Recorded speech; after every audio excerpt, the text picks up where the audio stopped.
Blind singer और मेरा channel है mister Sagar blind singer YouTube channel. आप लोग जाकर के फॉलो कर सकते हैं, ये सब्सक्राइब कर सकते हैं। और इंस्टा आईडी है mister Sagar blind singer 1999, Facebook ID mister Sagar blind singer.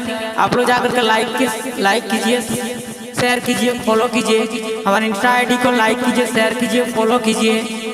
तो आप सभी को मेरे तरफ से कोटि कोटि प्रणाम है। और आज जो हम वीडियो बना रहा हूँ भोजपुरी सेट सॉन्ग गाने जा रहा हूँ। 31 दिसंबर 2025 को ये लास्ट भोजपुरी सॉन्ग, उसके बाद 2026 में न्यू सॉन्ग लाने वाला हूँ। तो गाना को आप लोग सुनते रहें, आनंद उठाते रहें। सुन पगली रे पागल करे ना जमाना, सुन पगली रे पागल करे ना जमाना।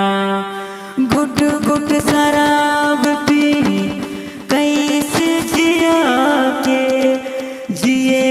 पड़ी हमर जान, सुन पगली रे पागल करे ना जमाना, सुन पगली रे पागल करे ना जमाना। कैसे जियावम तो तोहरा बिना हो, काहे छोड़ के गई जान, सुन पगली रे पागल करे ना जमाना, सुन पगली रे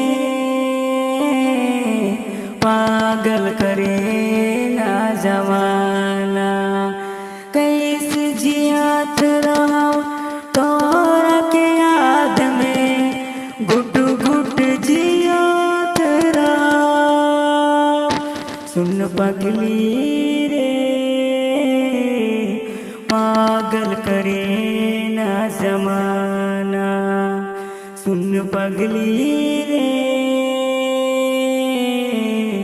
पागल करे ना जमाना, सुन पगली रे पागल करे ना जमाना। नमस्कार भैया, मैं मिस्टर सागर ब्लाइंड सिंगर आप सभी को मेरे तरफ से बहुत बहुत धन्यवाद देना चाहता हूँ। और माननीय खेसारी भैया हो, आशीष वजह हो भैया हो, सभी को मैं कोटि कोटि प्रणाम।